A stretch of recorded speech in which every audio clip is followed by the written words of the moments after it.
Bueno, buenos días mis hermanos, vamos a orar, ¿cierto? Para presentarnos ante el Señor en esta segunda clase del libro de Filipenses. Así que oremos. Padre eterno, en el nombre de Jesús te damos gracias, Señor, por tu amor, por tu bendición, por permitir, Señor, en este día poder abrir nuestros ojos, Señor, porque tu misericordia también se ha renovado en nuestras vidas, Señor. Gracias por el descanso de la noche, Dios bendito. Gracias por las camitas, Señor, donde podemos dormir, Señor. Gracias, Señor, por la provisión del alimento diario, por la familia, Señor, por los hijos, Señor. Gracias por tus bondades, Señor, por tus misericordias eternas. Te alabamos en esta hora y te honramos, Señor, y te damos gracias por cada uno de los hermanos, Señor, que se encuentran en este lugar, Señor. Gracias por la familia de fe, Señor. Oramos, Señor, por todos aquellos que puedan estar pasando alguna necesidad, Señor. Ruego, Señor, en el nombre de Jesús, que tú puedas estarte paseando en medio de ellos, Señor, cubriendo todas las necesidades, dando paz y consuelo, Señor.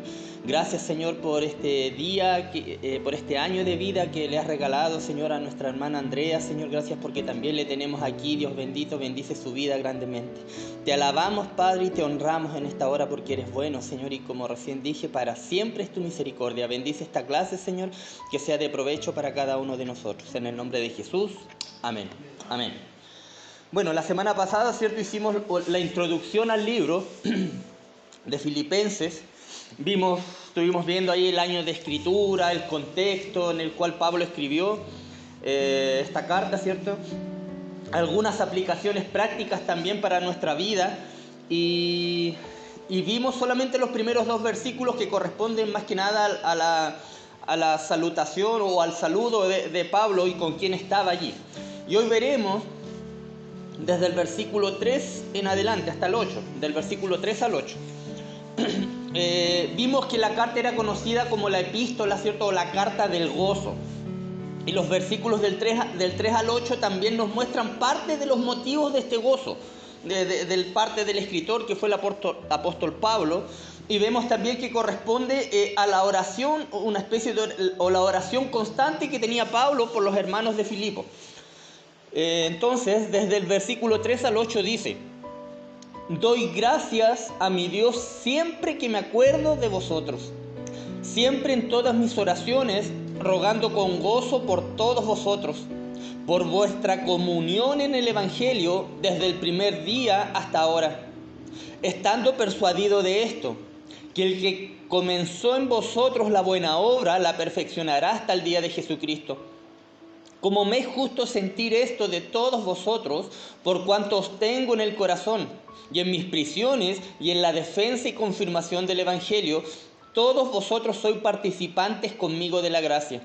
Porque Dios me es testigo de cómo os amo a todos vosotros con el entrañable amor de Jesucristo. Amén. Amén. Hay un examen o una especie de test, no sé cómo lo llamarán los médicos, para medir el cierto grado de depresión que pueda tener una persona, con imágenes, con preguntas y cosas así, y califica a las personas en una escala como del 1 al 10, por decir algo. A mayor puntaje, mayor gravedad de depresión, más grande la enfermedad. Y yo decía, si el apóstol Pablo se hubiera hecho este examen, sin lugar a duda, amado hermano, la puntuación de él hubiese sido 0. 0, ¿por qué? Porque el gozo que Pablo tenía, amado hermano, en Cristo era totalmente completo. Era muy grande, ¿cierto? Y 100% auténtico también. Irrefrenable. Él no paraba, ¿cierto? Este gozo crecía aún más en medio de las dificultades. Y como dije recién, basado en la persona de Jesucristo. Él sabía, amado hermano, el apóstol Pablo, cómo vencer la depresión, la ansiedad, la preocupación, lo que le pudiera venir, ¿cierto? Él mismo aquí en la carta dice, en todo por todo y en todo estoy preparado, todo lo puedo en Cristo que me fortalece, decía ahí en el capítulo 4, dice ahí en el capítulo 4.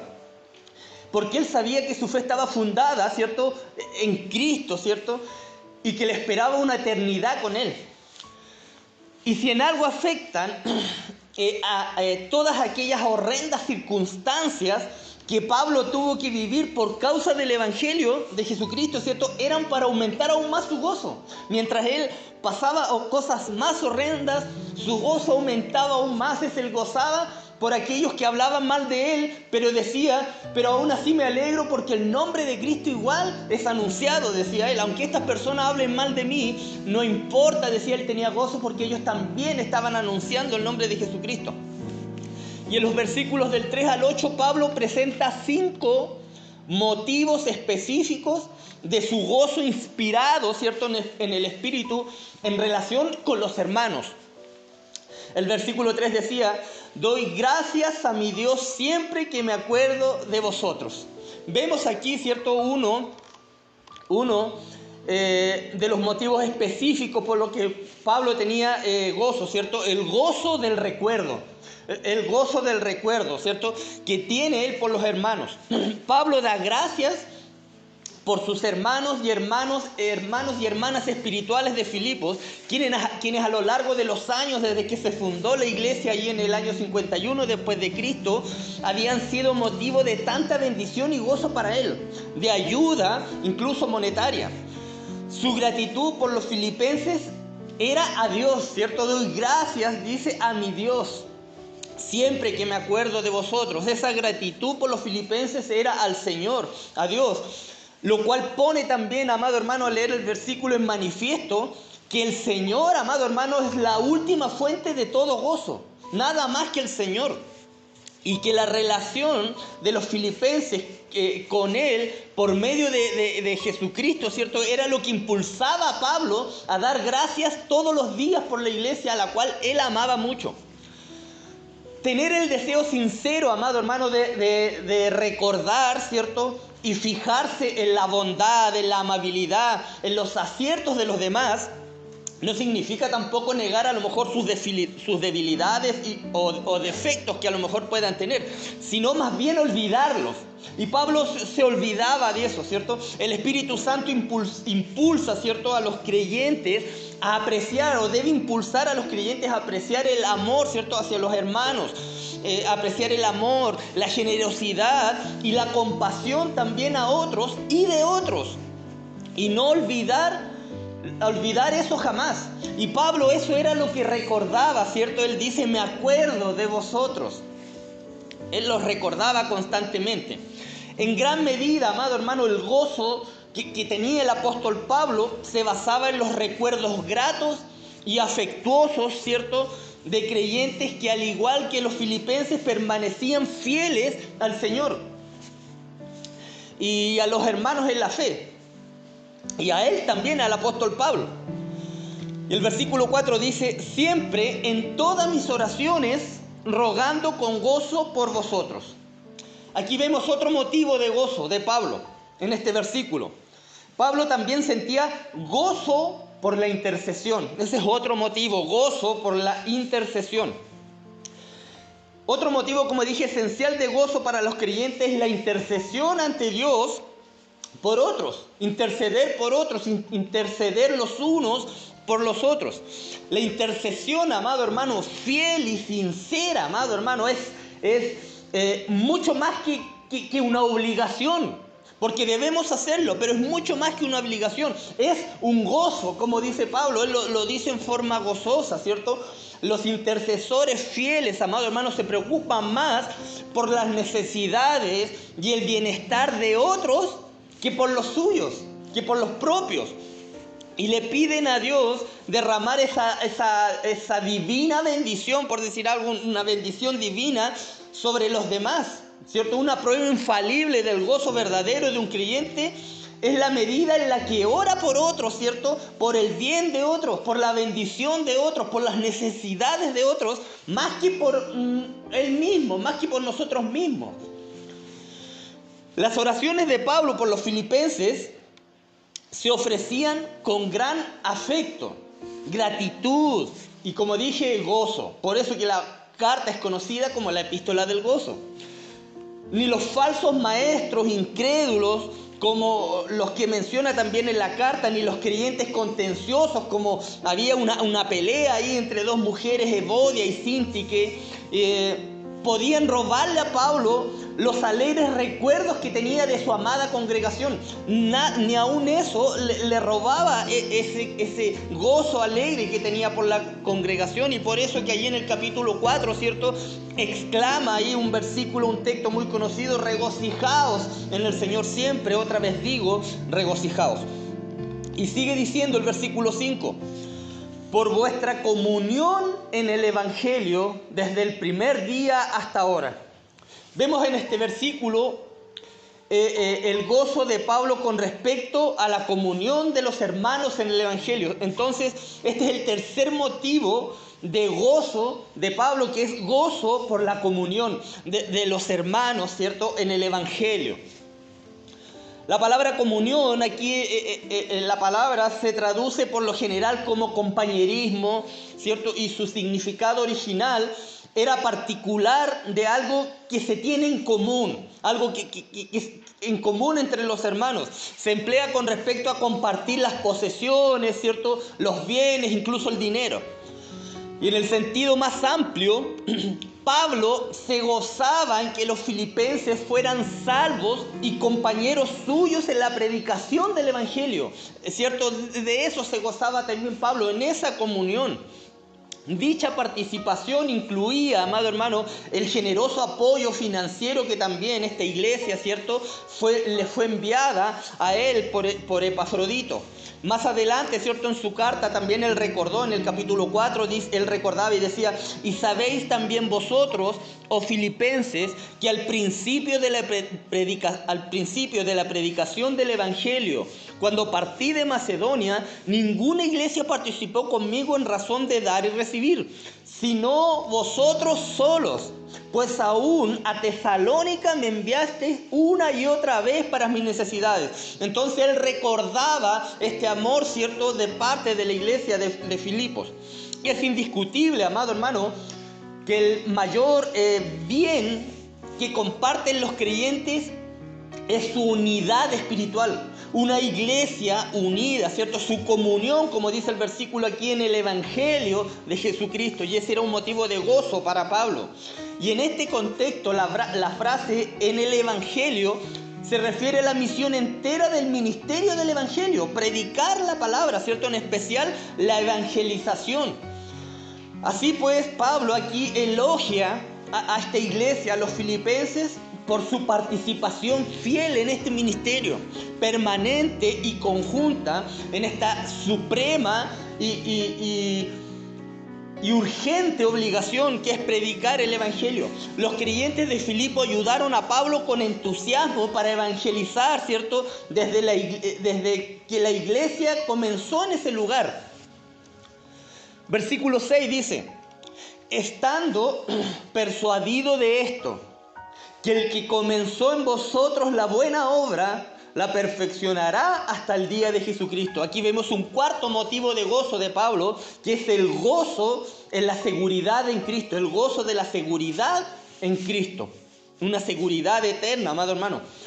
Nada puede animar tanto a un cristiano como la certeza de que, a pesar de las incertidumbres, de las dificultades, las angustias, las enfermedades de la vida, y sin importar cuántas derrotas a lo mejor espirituales podamos enfrentar, amado hermano, porque las tendremos, un día seremos hechos perfectos cuando el Señor venga. Persuadido, dice, significa estar seguro o tener confianza en algo, ¿cierto? La confianza de Pablo era mucho más allá de una esperanza humana, amado hermano. Era la absoluta confianza, fruto de conocer y creer la promesa de Dios de que el que comenzó en él, ¿cierto?, dice ahí, la buena obra la perfeccionará hasta el día de Jesucristo. La salvación, amado hermano, sabemos que es obra exclusiva de Dios. Toda la salvación es obra exclusiva de Dios, y ese motivo de consumación es tan cierta como si ya se hubiese cumplido. Aunque aún no viene nuestro Señor Jesucristo, es una certeza que eso ya está hecho y cumplido. Comenzó, dice ahí, significa empezar, ¿cierto? Empezar en algo. Y en este pasaje de Filipenses el apóstol les asegura, ¿cierto?, a los filipenses que su salvación es obra exclusiva de la gracia de Dios, del amor de Dios. Para la salvación Dios demanda, ¿cierto?, fe, pero no es una obra meritoria. No es que nosotros merecemos esa salvación. No, somos indignos incluso de recibirla. La salvación viene por el poder de Dios en respuesta a la fe. Y como ya se expuso, ¿cierto? Se ha expuesto en mensaje, ¿cierto? La misma fe es obra de Dios, ¿cierto? Él la inicia y Él la perfecciona. El Señor inicia esta salvación y Él la perfecciona hasta el día de Jesucristo. En Efesios 2 sale un texto que habla de esto.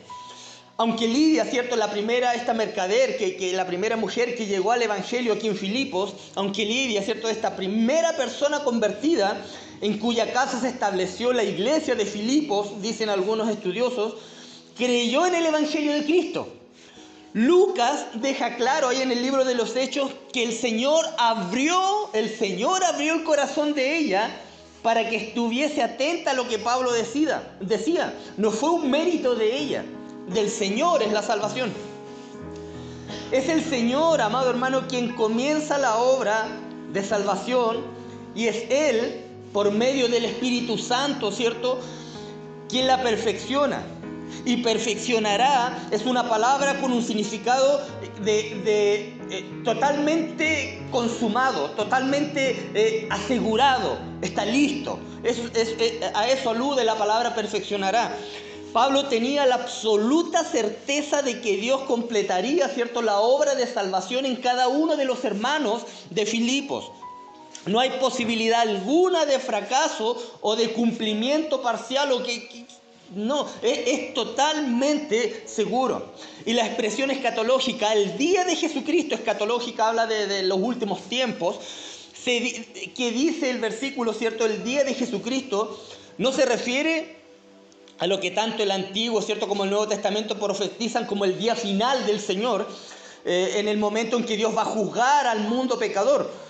Pablo describe el día del Señor ahí en 1 Tesalonicenses, como dice, porque vosotros sabéis perfectamente, en 1 Tesalonicenses, perfectamente que el día del Señor vendrá así como ladrón en la noche, que cuando digan paz y seguridad, entonces vendrá sobre ellos destrucción repentina, como los dolores a la mujer encinta, y no escaparán. Mas vosotros, hermanos, no estáis en tinieblas para que aquel día os sorprenda como ladrón. Entonces, cuando Pablo, ¿cierto?, usa esta expresión escatológica, se refiere especialmente a los creyentes que serán glorificados, ¿cierto? Una vez que esa salvación se complete y se perfeccione, no a que nosotros estaremos frente a un juicio. Nosotros no estaremos frente al gran trono blanco que nombra Apocalipsis, lo que hemos creído no.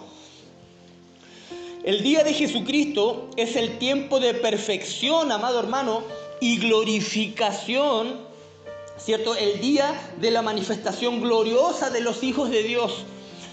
Cuando Dios salva por completo y para siempre. La salvación está asegurada hasta que Él venga. No hay tal cosa como experimentar uno de estos aspectos de la salvación en ausencia de los otros dos. O sea, lo que dije recién, de la perfección y glorificación. El que es salvo va a ser glorificado. No puede ser salvo y no ser glorificado. La salvación es completa y segura por nuestro Señor. Los versículos 7 y 8 dicen: como me es justo sentir esto de todos vosotros, por cuantos tengo en el corazón y en mis prisiones y en la defensa y confirmación del Evangelio, todos vosotros sois participantes conmigo de la gracia, porque Dios me es testigo de cómo os amo a todos vosotros en el entrañable amor de Jesucristo. Aquí vemos el quinto motivo de gozo de Pablo, que es el gozo de Pablo. Este gozo es el amor, el gozo por el amor, ¿cierto? En estos versículos, el gozo de Pablo alcanza un aumento, por decir algo, un crecimiento al presentar este quinto motivo, que es el de gozo, ¿cierto? El amor.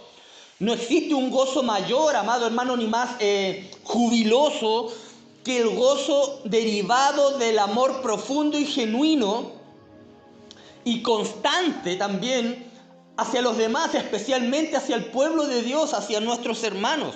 Pablo manifestó su amor incluso a los creyentes de Corinto, amado hermano, que eran inmaduros, que eran egoístas, que eran mundanos, que había peleas entre ellos por quién tenía el mejor don espiritual. Había mucha pelea allí, mucho pecado, ¿cierto? Y eran, como dije recién, egoístas e inmaduros. Aún Pablo manifestó su amor incluso a los de Corinto, ¿cierto? No lo digo, dice ahí en 2 de Corintios, no lo digo para condenaros, dice.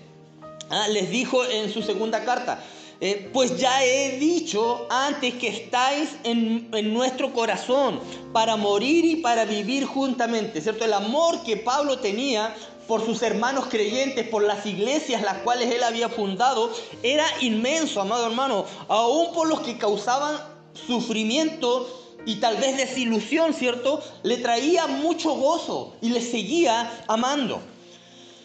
Para el apóstol no era difícil estimular a los amados creyentes filipenses a tenerlos en su corazón. Por lo mucho que significaban para él, la iglesia de Filipos era muy importante para la vida de Pablo. Le resultaba imposible pensar de ellos de otra manera porque estaban constantemente apoyándoles y estaban haciendo la obra evangelista. Así pues él le recuerda, en mis prisiones, dice él, ahí declara que está preso, ¿cierto?, en Roma, y en la defensa y confirmación del evangelio, todos vosotros sois participantes conmigo de la gracia, dice. Todos somos participantes, todos pertenecemos a esta familia, a este grupo, está diciendo Pablo. En cualquier caso, Pablo afirmó que la iglesia filipense lo acompañó de manera desinteresada y sacrificada también para animarlo, ayudarle también a mitigar su sufrimiento y a suplir sus necesidades, ¿cierto? De todas las formas posibles. No fue solo una ofrenda que mandó Filipo a Pablo, fueron muchas ofrendas. Eran sus compañeros espirituales, dice Pablo, participantes de la gracia con él, ¿cierto? En el sentido más completo. Y así debe ser una iglesia, todos compañeros participantes de la gracia. Por eso que somos el cuerpo del Señor Jesucristo, un solo cuerpo, un solo grupo. Pablo invoca, ¿cierto?, a Dios también como testigo para dar fe de su anhelo sincero por los filipenses con un amor, dice, con el amor entrañable, dice él, de Jesucristo. Un amor profundo, un amor grande, un amor que cuando se acordaba de los filipenses se gozaba y regocijaba. Y quería que no tuvieran reservas acerca de ese amor pleno y genuino. Pablo vivía una vida llena de amor y gozo, amado hermano, y el enemigo trata de robarnos ese gozo. El enemigo generalmente trata de robarnos ese gozo. El diablo, ¿cierto?, trata de engañar a los creyentes de muchas formas, amado hermano, entre ellas, lo primero, falsos maestros. Falsos maestros, aunque no pueden robarlos muchas veces la salvación, amado hermano, sí pueden quitarnos el gozo, porque nos están predicando la palabra, la sana doctrina. Otro factor que también despoja o roba a los creyentes del gozo es la comprensión equivocada de la soberanía de Dios. La comprensión equivocada de la soberanía de Dios. El hecho, amado hermano, de inquietarse y preocuparse por circunstancias o temer al futuro para abarcar más, porque hay momentos en que sí nos preocuparemos y nos inquietaremos, ya se me lenguó la traba, los pondremos inquietos, lo voy a decir así mejor.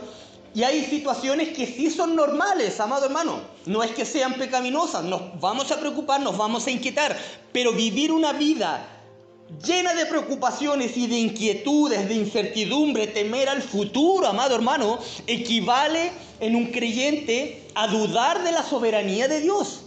Entonces ahí hay una diferencia. Nos podemos preocupar, obviamente que sí, nos vamos a preocupar, nos vamos a inquietar por situaciones, pero no debemos tener una vida entera encerrado en esto, ¿cierto? Eso es desconfiar o no creer en la soberanía de Dios. Así como también no confiar en su poder y su amor. Otro elemento negativo que roba el gozo es la falta de oración, amado hermano. La falta de oración. Los creyentes que no oran, amado hermano, pierden de vista también la soberanía de Dios, su amor y su cuidado para con nosotros. Los creyentes que no oran pierden la esperanza o buscan ayuda en otras fuentes, en otras cosas que a lo mejor son más rápidas, ¿cierto? Pero momentáneas. Otro motivo también que lleva a los creyentes a perder el gozo es centrarse en las circunstancias o quedarse encerrado en las circunstancias, ¿cierto? Centrarse solamente en eso. Pese a las abundantes bendiciones que todos los creyentes tienen de parte de nuestro Señor Salvador, ¿cierto?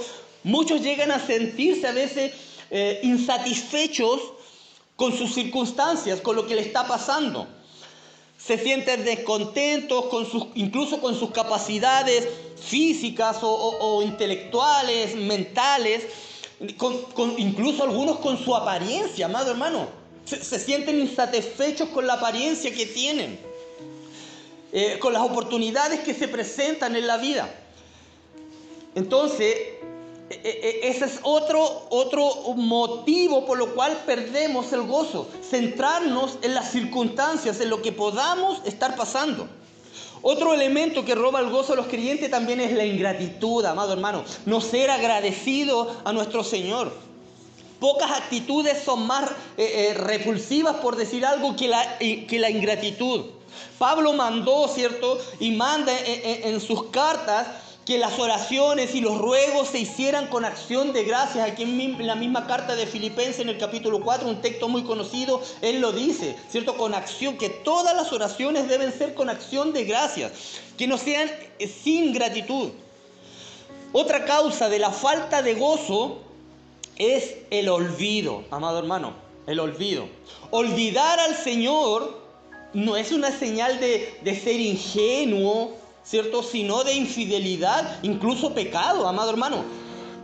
David le recordaba a los creyentes, ¿cierto? Y él mismo dice en el Salmo 103, bendice alma mía a Jehová y no te olvides de ninguno de sus beneficios. Entonces, el olvido, amado hermano, también es una causa de perder el gozo. Otro factor de pérdida de gozo también es vivir con sentimientos descontrolados, amado hermano, o sea, sin dominio propio.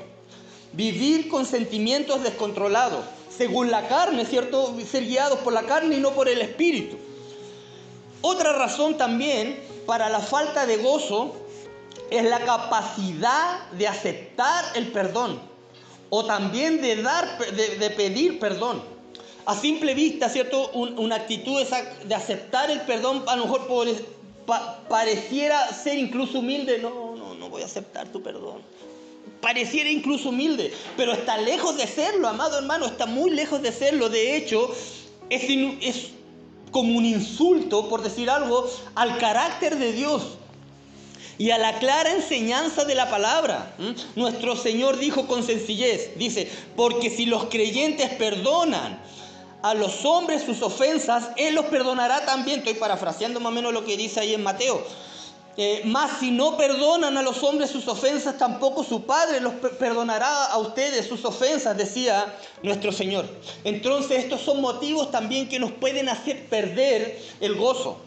Entonces hablamos de las cosas que le causaban gozo a Pablo, ¿cierto? Y también hablamos de las cosas que nos pueden ayudar, por decir algo, a perder ese gozo en Cristo. Amén. Ahora ahí hay un cuestionario para responder, lo vamos a responder y también vamos a hacer comentarios, ¿cierto? Y aportes también para que todos podamos aprender. Bueno, la primera pregunta decía, mencione 5 motivos por los cuales Pablo sentía gozo por los hermanos filipenses. No sé si alguien tomó nota o la memoria ahí. Ya, bien. Claro, ¿cierto? El recuerdo, como dice ahí el hermano, ¿cierto? En cada versículo se iba nombrando gozo por la intercesión, de orar los unos por los otros, de interceder, gozo por la comunión, por estar unidos, ¿cierto? con un cuerpo, como dice la palabra. Por eso Pablo también sentía gozo, gozo por la salvación, como decía, por la seguridad en Cristo, ¿cierto? Porque estamos seguros en Cristo, estando persuadidos de esto. O sea, estén conscientes, decía Pablo, no se olviden, estando persuadidos de esto, que el que comenzó la buena obra en vosotros, ¿cierto? Nuestro Señor Jesucristo la va a perfeccionar. O sea, estén tranquilos, está diciendo Pablo, tengan esa seguridad, ¿cierto? Ese es otro motivo de gozo, la seguridad, ¿cierto? En la salvación, en Cristo. Y otro motivo de gozo era el amor. Sí, la intercesión, ¿cierto? La vimos también. Y el amor, ¿cierto? Qué importante es el amor, amado hermano. Pablo escribió ahí en primera de... me entró la duda si es primera ahora o segunda de Corintios 13, sobre el amor, ¿cierto? Un hermoso poema que habla sobre el amor. Qué importante es el amor. ¿Y por qué es tan importante el amor? Porque Dios, ¿cierto? Es amor. Su esencia, la esencia de Dios es amor. Entonces esos son 5 motivos por los cuales Pablo en estos versículos sentía gozo por los hermanos, porque más adelante en la carta hay muchos otros motivos más. Según el versículo 5, ¿por qué Pablo sentía tanta alegría al orar por los santos de Filipos? Bien, ¿ya? ¿Por qué más puede ser?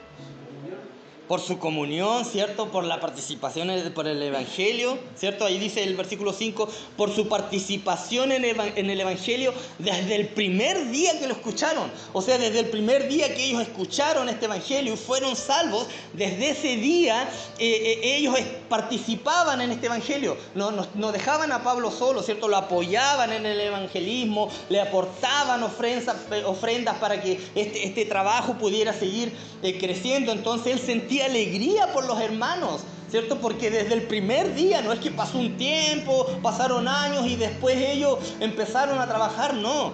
Pablo desde el primer día dice que recibieron este evangelio, ellos fueron y participantes de esta obra, ¿cierto? Ellos estaban apoyando, como dije a Pablo, económicamente. Los filipenses también, amado hermano, habían sufrido persecución debido a las predicaciones de Pablo, pero ellos seguían firmes, ¿cierto? Aparentemente también la iglesia de Filipo bueno, por lo que vemos en la carta, estaban bien fundados en la doctrina y en su práctica, ¿cierto? Y en esta epístola vemos advertencias también de parte de Pablo, pero ellos seguían siempre fieles en la participación del Evangelio, ¿cierto? Muy bien. Dígame, hermano.